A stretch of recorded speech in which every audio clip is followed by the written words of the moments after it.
Good evening, everyone. I am Ellen Meyers, the Programs and Communications Director for the Newton Free Library. Thanks for tuning in for this year's opening session in the poetry series featuring Klein, Nidia, Hernandez, and Dany, Joachim. We are grateful to Doug Holder of Iviston Street Press, who has partnered with the library for many years on this series. Doug is having technical difficulties, so I will be standing in for him unless and until he can join us. If you would like to read during the open mic, please send me a chat. We'll bring up as many folks as possible, time permitting. I will chat directly to you to let you know when it's your turn, so keep an eye on the direct message if you sign up to participate. Please keep yourself muted during this session unless it is your turn to read during the open mic. Please come down to the library or visit us online. We have a wealth of resources available for people of all ages. As you can see, I have enabled closed captioning for this session, and it is being recorded. Tonight, let me just see if Doug is with us yet, because it's unclear to me. So give me a moment to check that. I think I'm just going to introduce our first reader, and I'll check on Doug in a little while. Nidia Hernandez is our first reader. She is editor of The Invisible Borders of Time, 5 Female Latin American Poets. Hernandez is also the winner of the Sundara Ramaswamy Prize for the Land of Mild Light, selected poems for Rafael Cadenas. And she will be speaking briefly and will then be sharing a pre-recorded video, which has our poets, several Spanish-speaking poets reading in Spanish, and then other folks doing the translations. So without further ado, I welcome Nidia. Nidia, please start your video so we can see you on the screen. There you are. And remember to unmute yourself so we can hear you.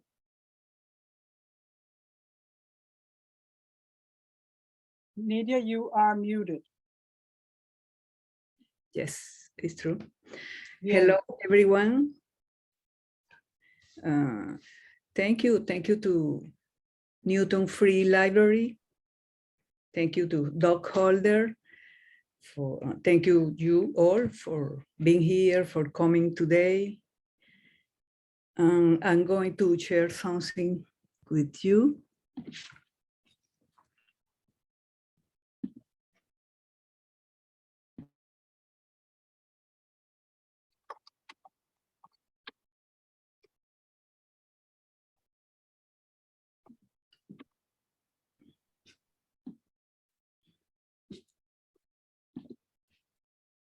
Wait.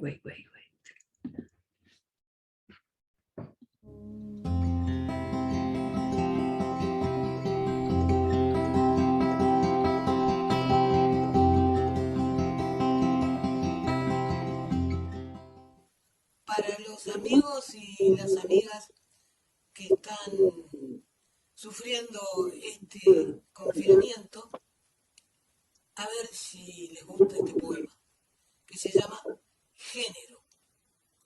Hay días en que me despierto muy hombre y te miro con deseos de posesión. Y no me importa si te resistes, me excita mucho más. Y te haría un hijo como cumbre borrascosas, y después te abandonaría ufano, silbando fuerte, y mi ego se hincharía como el pecho de un urogallo macho, presumiendo de mi fuerza y de mi poder. Y no escucharía tus quejas ni demandas, soberbio, ebrio de mí mismo, como Narciso mirándose en el espejo. Pero hay días en que me despierto muy mujer y te miro dormir ensimismada y te contemplo como una reliquia antigua de gran valor, como un cántaro romano en el fondo del océano, y te acaricio suavemente, tan suavemente que no lo sientes. Ay de ti que duermes navegando. Y a tu lado espero con deseo y con ternura que despiertes, bella y ronroneante como una gata persa.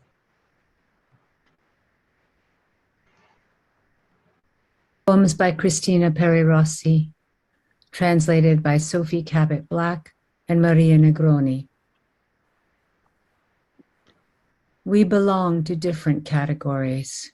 On the surface, semen, colds, varicosis, the pestilent plague, and a captain. Underneath, fish fall apart in the sea. On top, evasive butterflies, white sails to be recorded, like young girls parading with no one to look at. It was not our fault we were born into times of misery, times of setting out to sea and navigating, moving off in disturbances, in ships running from war, from tyrants, toward the pendulum, toward the swaying sea. He who carried the letter took refuge first. Wet letter, it was daybreak. From somewhere, we saw the sea coming. My wish is that, in case of shipwreck, this pilgrim be forgotten, this love ignored. Rose of the winds, compass, it was a time of difficult maneuvers. Some ran away by water, others through jungle and beyond. Auto da fe. With unmerciful voices, with Bacchic choir and alleluias, with destroyed palaces whose magnificent ruin we admire, with blank spaces where apparent sunken ships glide, with a court of tarot princesses and cardboard swords for the evening games, with the strength of the Old Testament where apocalyptic sins are always more intense than the mediocre infractions of the present, with the faith-drunk heresies of the church's rebel sons, with night fantasies filled with premonition, with the omens of dreams and of clover's leaves, with the dubious look of ocelots in heat, with this subjection to desire, called, moreover, altruism, with no simplicity. I love you.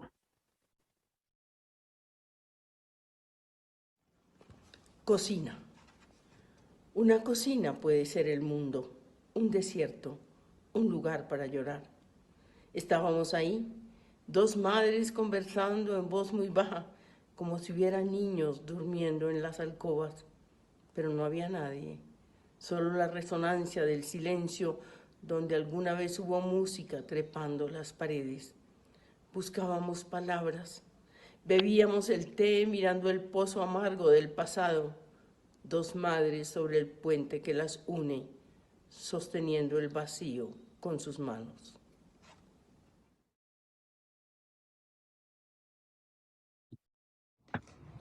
The Kingdom of This World by Piedad Bonnet. I am speaking of the young woman whose face is disfigured by fire and whose breasts are firm and sweet like a pair of windows full of light. Of the blind boy whose mother describes colors for him by making up words. Of the lucky hare's foot that no one ever kisses. Of hands that never found out how a light rain is warm like the neck of a bird. Of the fool who stares at the coffin where his father will lie. I am speaking of God, perfect like a circle, and just, all-powerful, wise. Soñé anoche que escribía y era mi consuelo este cuaderno. No podía dormir por continuarlo sin saber lo que anotaba. ¿Qué eras para mí entonces, poesía? No lo recordaba ni en el sueño, siempre en la punta de la lengua. Voz que adentro soñaba que era un ciervo o un caballo y corría por buscar respuestas.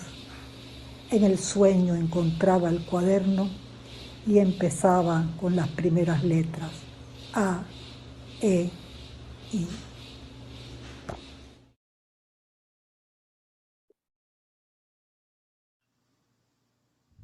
Hello, my name is Marie Howe, and it is my honor to read a poem by Yolanda Panton. It's translated by Rowena Hill, and the poem is called Deja Vu. I dreamed last night that I was writing, and this notebook was my consolation. I couldn't sleep for going on with it, without knowing what I was recording. What were you for me then, poetry? I couldn't remember it, even in the dream, always on the tip of my tongue. Deep in the wood, I dreamed I was a stag or a horse and galloped, looking for answers. In the dream, I found a notebook, and it began with the first letters, A, E, I.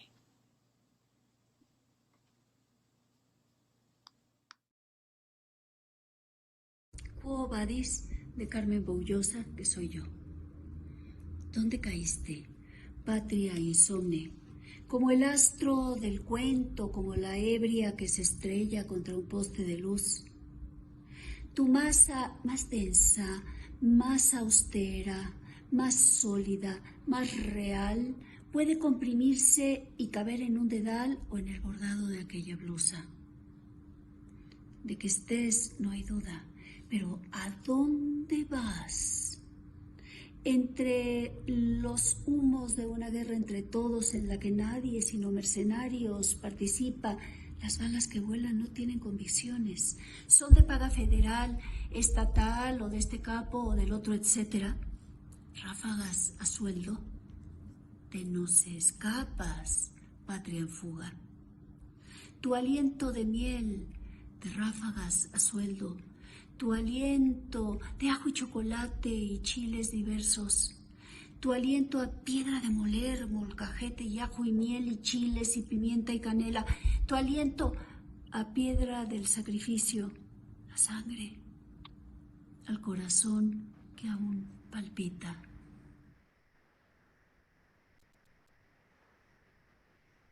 I'm Shara McCallum. I'm going to be reading the English translations of two poems by the Mexican poet Carmen Boullosa. They're both from the anthology, The Invisible Borders of Time, 5 female Latin American poets. The anthology was edited by Nidia Hernandez and published by Arrowsmith Press. The first is the poem I translated, and it is untitled. Your body pulsing on its own is the wind in my ears, clear and cool, pure sound of copper and breath. You are your lips humid with lime. You are your eyes covered with mist. You are your delicate hand encircling the dough. Because the sea nests in you, you are its guide, and with you, the clumsiest root drinks its spine. Because you are the wind, and you are also the virgin mouth that hides great lengths. The second poem by Boullosa was translated into English by Catherine Hammond, and it begins with a title that's Latin, Quo vadis, meaning whither thou goest. How far have you fallen, sleepless motherland, as the star in the story, as the drunk who crashes into the light pole? Your mass, denser, more austere, stronger, more real, can compress itself to fit inside a thimble or onto the border of that blouse. Where you came from, there is no doubt. But where are you going? In the smoke of a war between everyone, in which no one participates except mercenaries. Flying bullets have no allegiance. They are on the federal payroll or state or this boss or the other, etc. Rapid fire salaries. You escape us, mother in flight. Your breath from honey to machine gun bursts for hire. Your breath of garlic and chocolate and diverse chiles. Your breath toward the grinding stone, molcajete and garlic and honey and chile and pepper and cinnamon. Your breath toward the sacrificial stone, to blood, to the heart still beating alive. Those were two poems, the English translations of two poems by Carmen Boyosa, both taken from The Invisible Borders of Time, an anthology featuring the work of 5 female Latin American poets, edited by Nidia Hernandez and published by Aerosmith Press. De mi libro Continuidad de los cuadros, voy a leer el poema Podrán contarlo, así que pasen 76 años. La hojarasca del mar revolviéndose en la arena, y entonces tú eras viento. Yo recuerdo que pasabas, solo que pasabas. La casa flotando entre las islas, tus ojos arrastrados a babor no se vuelven. En el fondo del vaso, el pescado azul muerto de pena. El sol recién nacido creciendo largo por la playa, nosotros agachados recogiendo rescoldos del cometa. Los perros que nos siguieron, si lo recuerdan, podrán contarlo.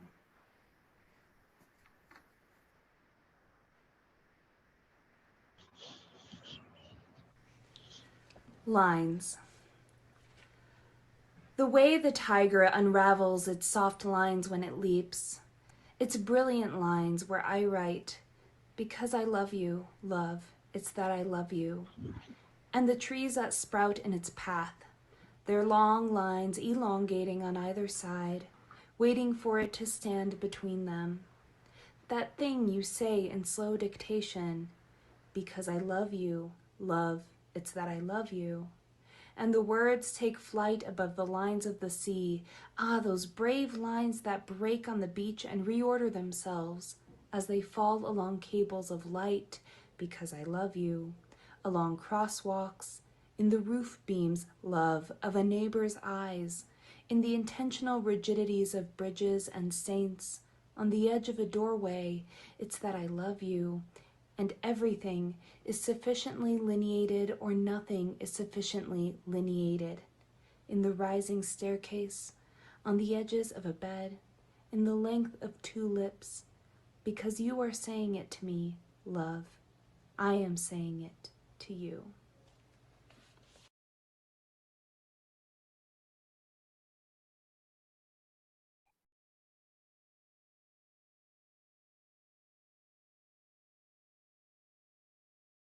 Nidia, thank you so much for putting together those wonderful poets and the translators. We so very much appreciate what it took to put that video together. And now I'd like to bring up our second reader. This is Karen Klein. After retiring from the Brandeis University faculty, Karen returned to study modern dance and began writing contemporary lyric poetry. Her first book of poetry is titled This Close on Ibbotston Street Press. Her books are available in Cambridge at Porter Square Books, the Grolier Poetry Bookshop, and on Amazon. And now we welcome Karen to the mic.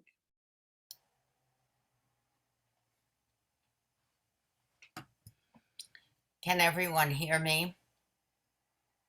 Okay, thanks Ellen very much for the introduction.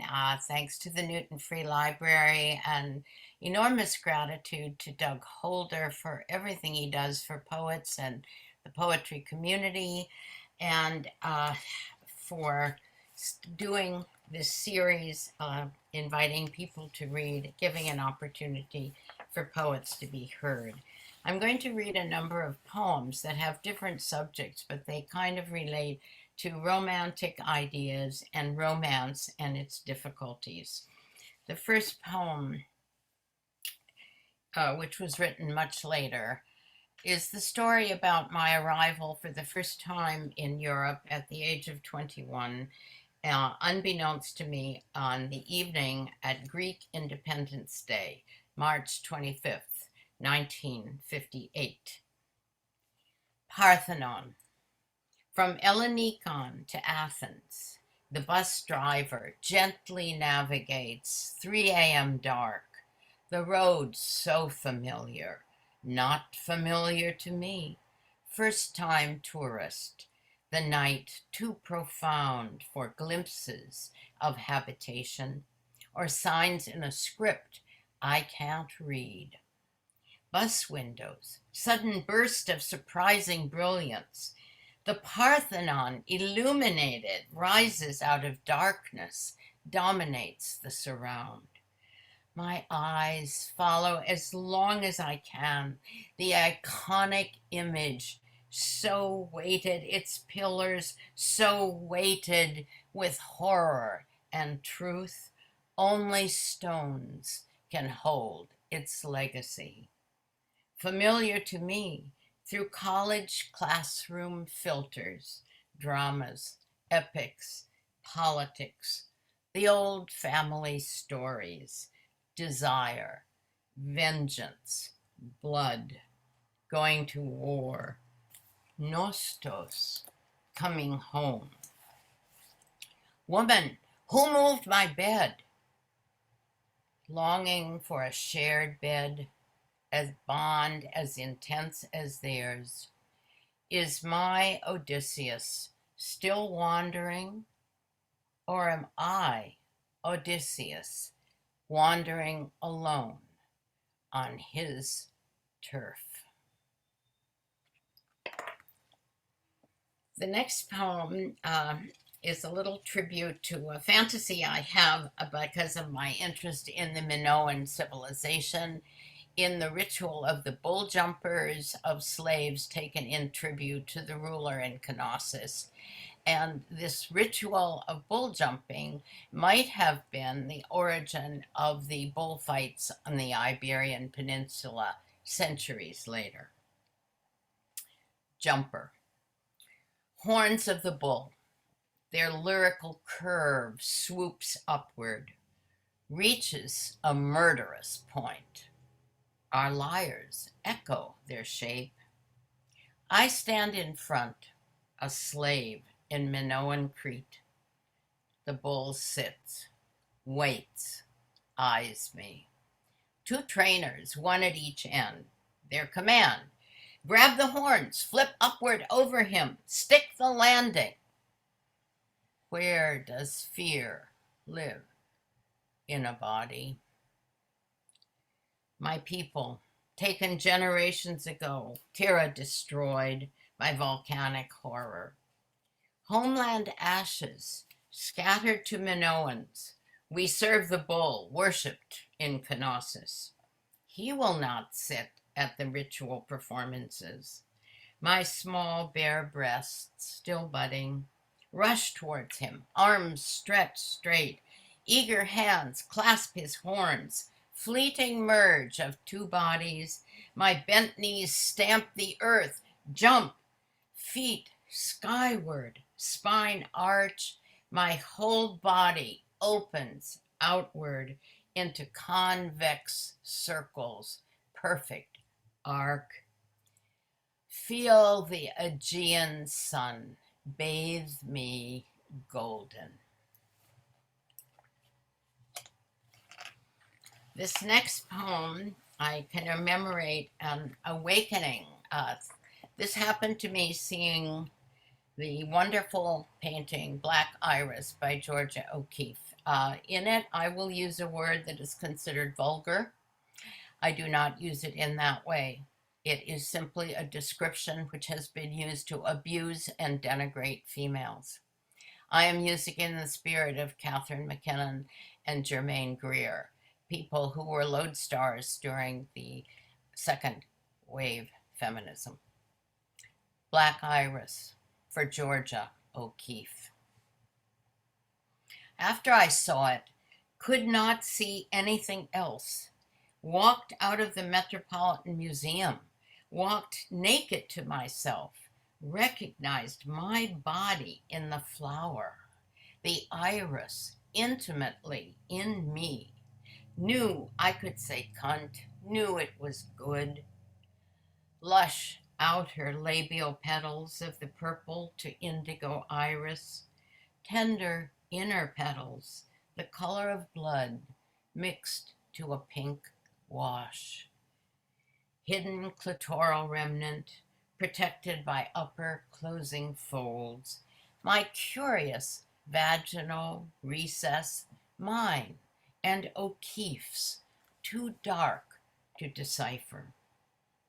Could finally name the names forbidden and unspoken to the child I was when down there meant everything my hands should never touch, nor anyone else's. His fingers, my hair, iris opening.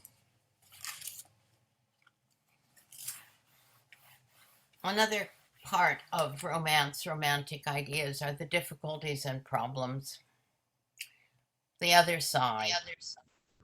1. When you split wood, one side knows it belongs to what it has lost. The ache to rejoin, its juncture, an open sore. Scar tissue is always second best. 2. Split wood, its uneven edges retain slivers. Without loyalty, betrayal has nothing to eviscerate. Without the possibility of betrayal, loyalty remains rhetoric. 3. The other side of silence is not emptiness. Giacometti said, one must try to translate one's sensations. Skin has its own vocabulary.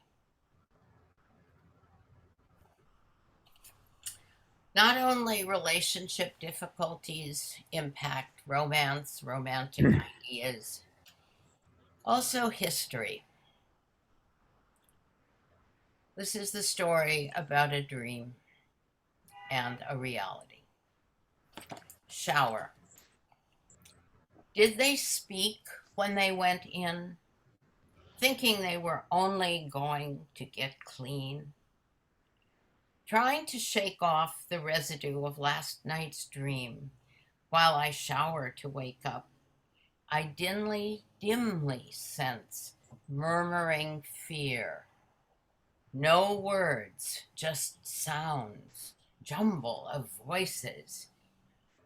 Did they have a chance for farewells before Zyklon B silenced language? I need this memory. A long ago time in deep summer, the trees outside the bathroom window in full leaf, sunshine plashing on the bright tiles, the water warm, plentiful. I luxuriate in my body, making it clean to meet my lover. The shower, a prelude to adventure, not annihilation. Those are poems from the book This Close, published by Ibbotson Press, Alphabet Lulu. And now I'm going to turn to what I'm working on now, which is a book about poems written from a female body about a female body, which I inhabit and live in. The first poem, and I will read two of these poems. I hope that I have time to read them both. The first one is for my middle daughter, Martha. It's called Hiker. She would only sleep in the crib with slats open to the air, to the light. Freedom's child. Eager to escape, my second daughter tore out of me, her skin still blue, till breath entered. Adonai's spirit, Ruach. Blue blushed to creamy. I watched life begin. Confinement resistor at 9 months, hoisting herself over crib's slat barrier, slid to floor, to closed door, my nightly check unable to open, blocked by her body, slumbrous doorstop.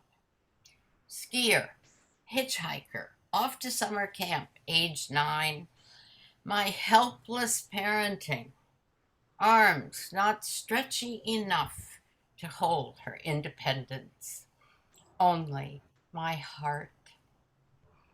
Slate ocean, the young storm petrel, winged, eases onto surface water, swims out. I don't know, Doug, if my time is up. Since I've been fooling around, I really fooling around trying to get this thing to work on my end. I really don't know. I guess Ellen would be the best judge. 20 minutes, Ellen? In the interest of time, I think we should wrap up because we did get started late, Karen. I'm sorry, but that was beautiful. Okay. Thank you, everybody, for coming. Your support is so much appreciated. Well, I want to thank you. We have another reader, but since I just came in now, I was able to fix things. I was very impressed by the video by Nidia, and also, of course, Karen's work, which I'm enamored with. So I'm going to thank those readers for coming tonight, and hopefully you'll check out Nidia's website. What's the name of your website again, Nidia? La Maja Desnuda. Yeah, maybe you can put it on the chat, the link to your website. Perfect. Yeah. I will. Now, the next poet I'm really glad to introduce, Jean Dany Joachim, and I've known him for many years. We taught at Bunker Hill together. He runs this marvelous Friday night reading series at the Little Crepe Cafe on what street is it again? On Oxford Street in Cambridge. Starts at 6 o'clock. And it's really a family atmosphere. And, he's been a Cambridge poet populist. He's written books, plays. He's a real community organizer. And he's a fellow member on the board. I'm co-president and I'm on the board of the New England Poetry Club. And he is a fellow member of the board. And I consider him a good friend. So without further ado, Jean Dany. Thank you very much. Thank you very much, Merci en pile. I'm glad to be here. My name is Jean-Dany Joachim. I love poetry. I do. And what I also love is to share it with folks, to make people read. As Doug said this past Friday, a friend of ours who is here, Tom Laffen, he presented his book, The Rest of the Way. The Rest of the Way at Little Crepe Cafe. And by the way, Jean, Tom is going to be one of our readers in November. Okay, great. So I let Tom speak for himself. So let me put my timer and read to you, ladies and gentlemen. Tonight, I will read you a few poems about poetry. And I'll read you the last poem. My last poem will be for my wife, who had a very difficult day at work on Sunday and a little bit yesterday, but life is good, no pasa nada. So let's get straight to poetry. The first poem is called The Poem. The Poem. I'll read it in translation. I read it first in English, then I read it in French, the language I wrote it. The poem. For the last poem, I want someone to take me by the hand, invite me on stage, and above all, without any applause.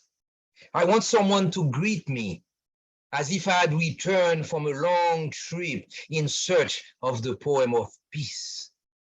I want the crowd to dance the poem, that its words be music and illuminate the entire hall. That the poem itself may join the dance like a circle game in which everyone's feet intermingle and leap madly until the words glitter with joy and goodwill. Then I will shut my eyes to find my deepest self vanish into the atmosphere and become the memory of the poem. Now I read it to you in French. I write in first in Haitian Creole, my native language. I write in French, my language of education, and of course I write in English, my adopted language. I live here more than I have lived in my native land, sadly. I mean, no regret for living here, but of course I always miss my country. Le poème. Pour le dernier poème, je veux qu'on me prenne par la main, mais vite sur scène, et surtout sans aucun applaudissement. Je veux qu'on m'accueille comme si je revenais d'un long voyage pour quérir le poème de la paix. Que la foule danse le poème, que ses mots soient musique et illuminent toute la salle. Que le poème rentre aussi dans la danse comme dans un jeu de ronde où les pieds s'entremêlent et sautillent à la folie pendant que les mots pétillent, joie et bonheur. Ainsi, je fermerai les yeux pour m'installer au plus profond de moi, me perdre dans l'ambiance et devenir mémoire du poème. The next poem I read you is it's a difficult poem. I go to church at First Church in Cambridge.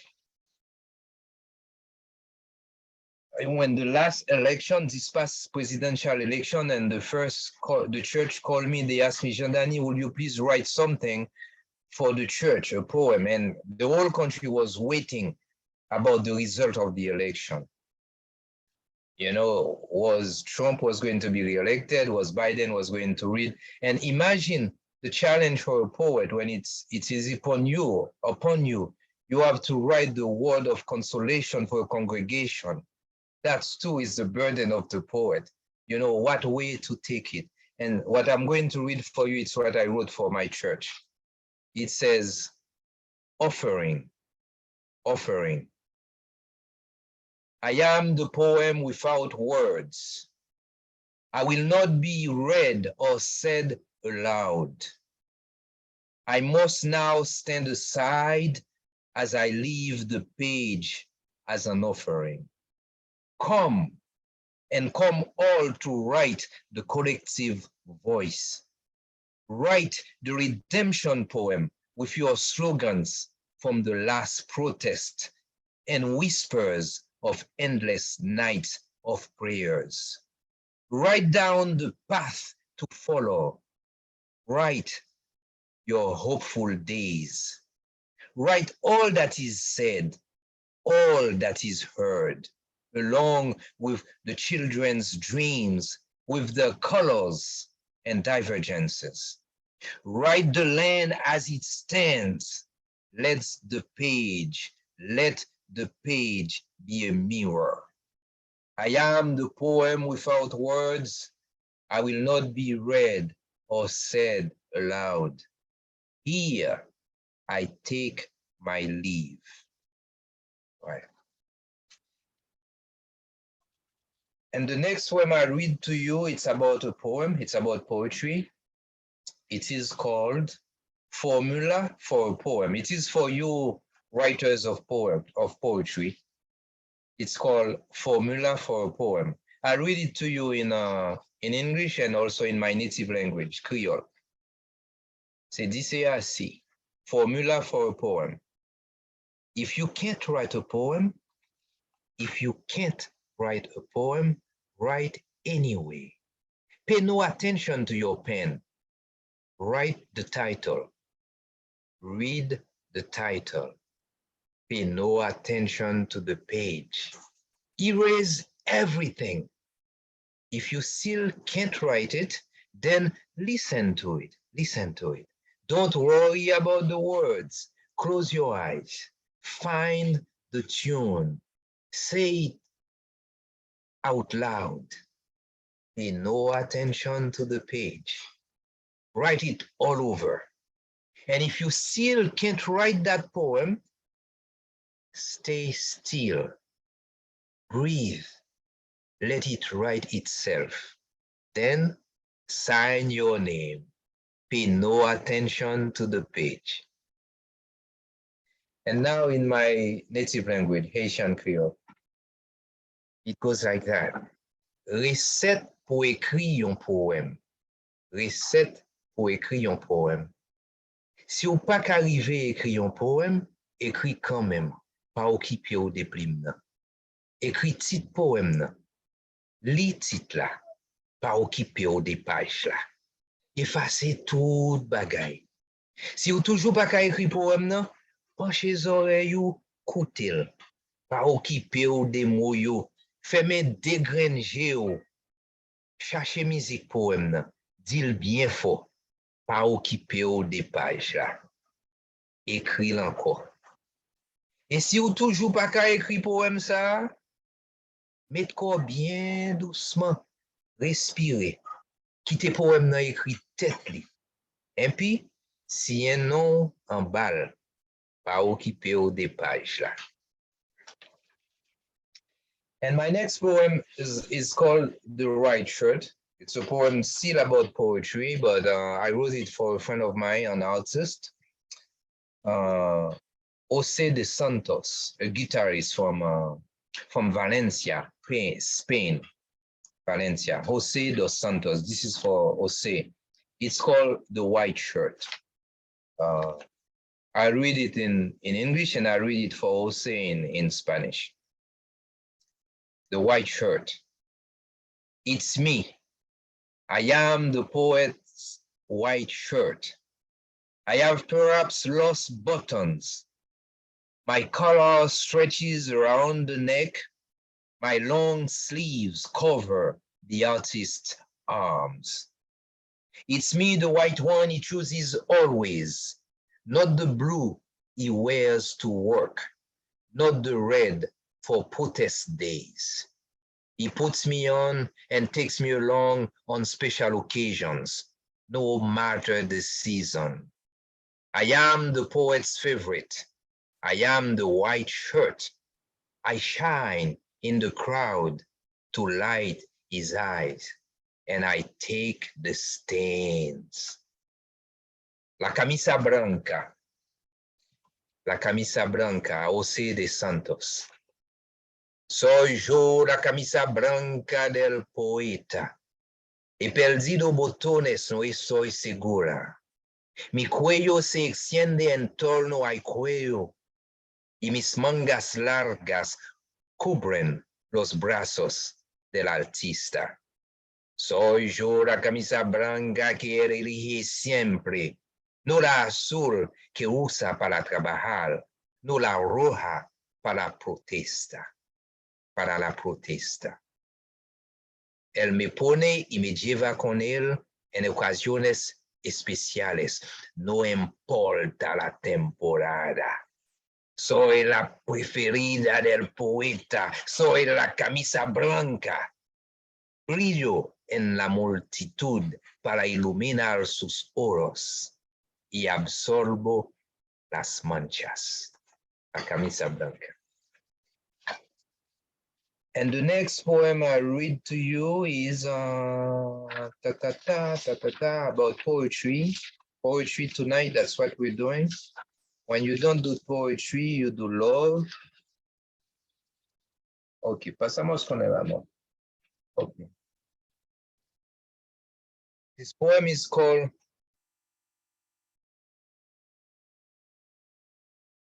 Writing You. Writing You. The pen you left behind no longer offers its blue ink to write your name. Only dried tears scratch the pages to draw your eyes, your smile, the lips still wet from the last kiss. Come, says the pen. Come, say the pages, and the open book left by the bed. Te espero. I walk without counting my steps. I do not want to remember. I do not want to remember more that 1,000 times I have gone around the city to find you. First, I have seen the sun, the moon, then the stars. And I have seen the sun, and I have seen the moon, then the stars. And I walk, and I walk, and I walk. Je marche sans compter mes pas. Je ne veux plus me rappeler que 1000 fois j'ai contourné la ville à ta rencontre. J'ai vu d'abord le soleil, la lune, puis les étoiles. Et j'ai vu le soleil, et j'ai vu la lune, puis les étoiles. Et je marche, et je marche. Te espero. Camino sin contar mis pasos.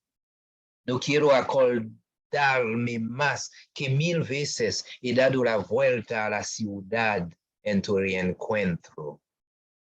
He visto primero el sol, la luna, después las estrellas. Y he visto el sol, y he visto la luna, después las estrellas. Y camino, te espero. All right, I'm loving it too much. I'm having fun.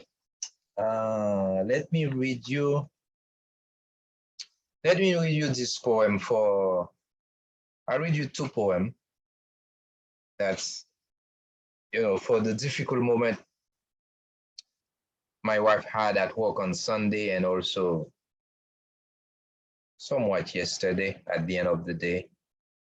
This poem was written for a friend of mine. You remember 2010, many people died in Haiti in an earthquake. And I lost a very dear friend. And I wrote this poem for her that is called Afternoon. Afternoon. I read it in English and in Creole, my native language, Haitian Creole. Afternoon for Magali Marcelin. It is in the afternoon that I feel sad. It is in the afternoon that I feel sad. When the sun departs too early and the moon with the stars drag to arrive. My thoughts become a storm too heavy to flow. All I can do is to lay low until tomorrow arrives. All I can do is to lay low until tomorrow arrives. Après-midi, pour Magali Marcelin. C'est les après-midi tristes. C'est les après-midi tristes. Le soleil là, le coucher trop vite. Et puis tout, la linax étoile yo, misé pour paraître. Réflexion me tourne yon tempête qui pas kablaï. Tout ça m'ka fait, c'est mouri pour moi. Tout ça m'ka fait, c'est mouri pour moi, jour de me lever. Thank you. And now this last poem, I read it for my wife that survived the day on Sunday and survived the end of yesterday. And today she works at the cafe by herself. No pasa nada, life is good. This poem is called Sadness, but what I want you to remember when I finish this sadness, it's not the title. It's what happens in moments of sadness when you can wait for the next moment, for the next second, for the next minute, whatever it is. Just wait. It's an invitation to wait whenever you go into something difficult. Wait for that little time that you do not know what's going to happen. Sadness. Tonight I read it for my wife, Jocelina Teixeira. Sadness. Today I feel so small, very small, like a drop of tears rolling down a sad face. I am like a cracked egg on a tilted table. Whatever I do, troubles takes over. I can't wait for this day to move ahead, for my heart to start a new beat and my river of joys overflow to drown away all my sadness. Thank you very much, ladies and gentlemen. Thank you. So now, my wife is in the kitchen clapping. So I don't know if I'm allowed, but I would like to invite you guys to come to read at the cafe, City Night Reading Series. That's the way it's called. We are in Cambridge. It's a small cafe, a small business. We're having our challenges, but I do believe in the power of poetry. That is my prayer. We will overcome. We shall overcome. Thank you very much, everyone. Thank you for this reading. Thank you. I want to thank all the readers tonight. We're going to have a shortened open mic that Ellen's going to run. And what I want to say is in November, we're going to have Tom Laughlin reading from his new book. We're going to have Willie Ramirez, professor out at University of Lowell, I believe. And we're going to have someone reading for Barbara Helfgott Hyatt. Unfortunately, she's hospitalized and unable to read for herself, but one of her students will be reading her new book that's coming out. So that's what we have in November. So now, without further ado, let's go to the open mic. I just want to thank all the readers, and Doug, I'm so glad you got your technical challenges straightened out because you really bring such a wonderful presence to these events. And then I got a huge leg cramp also, so I had to be walking around. It's been a hell of a day, Yeah. Jean-Dany, where is your cafe? One of the people that's writing in the chat directly to me wants to know where your cafe is. Merci beaucoup. It is 102 Oxford Street. It is called Little Crepe Cafe. Little Crepe Cafe. If you want to put it on the, it's littlecrepecafe.com. Yeah, put it on the chat. We'll take people on the site. Put it on the chat. That's in Cambridge? Yes, Cambridge. Okay. And it has great food as well. Great food. I'll look for the URL in a minute. Jean-Dany, thank you for putting that URL in the chat. And now we're going to just do 3 readers. So the order of the readers for the open mic will be Marcus Breen, Keith Thornheim, and Vicky. So Marcus, I'd like to bring you up to the microphone.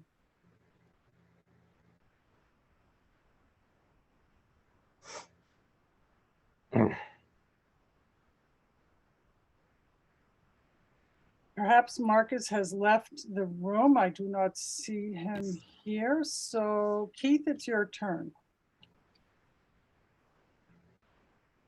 Very good. Thank you. So this poem was written several weeks ago. It was not inspired by the ascension of Charles III. To be king, If I were king, when we went on walks about the neighborhood on hot summer days, a servant would walk with us, holding a large umbrella and keep us in the shade. Another would carry drinks in case we became thirsty. A third would hold the envelopes we wanted to drop off in a mailbox along the way and carry home any groceries or other purchases we made. But for now, we must do our own carrying and choose our route from tree shade to tree shade. Thank you. Thank you very much, Keith. And now I'd like to bring, now it's Vicky's turn. Thank you. I'm reading 3 haiku. The first one, sultry day, swimming with stingrays.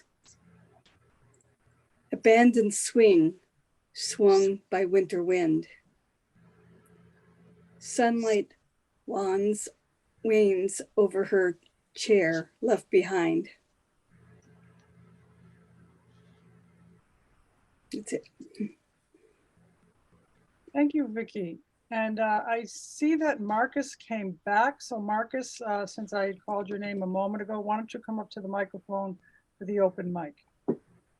Okay, thank you. Sorry about that. My machine went bad. As it were. This is a poem I wrote after going to the home that Pablo Neruda lived in Chile and San Diego. It's called Pablo Neruda, Goodbye. Who wants to say goodbye to Pablo Neruda? All the words of wonder escaping through a vortex of foreknowledge to leaven this slenderest of nations cannot be contained, restrained, detained, or even held in the mystery of meaning among the newly bright towers in a Santiago where recollection in the nouns condenses like steamed milk.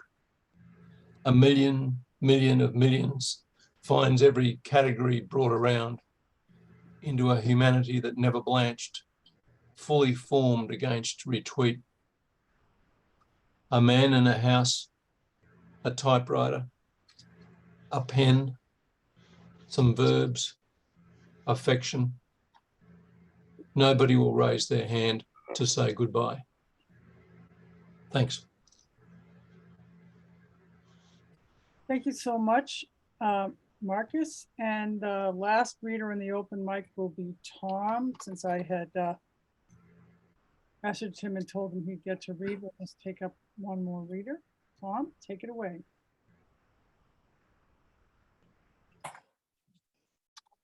Great to be here. End of summer, and thought I would read this poem, which is called Monday Morning on the Town Green.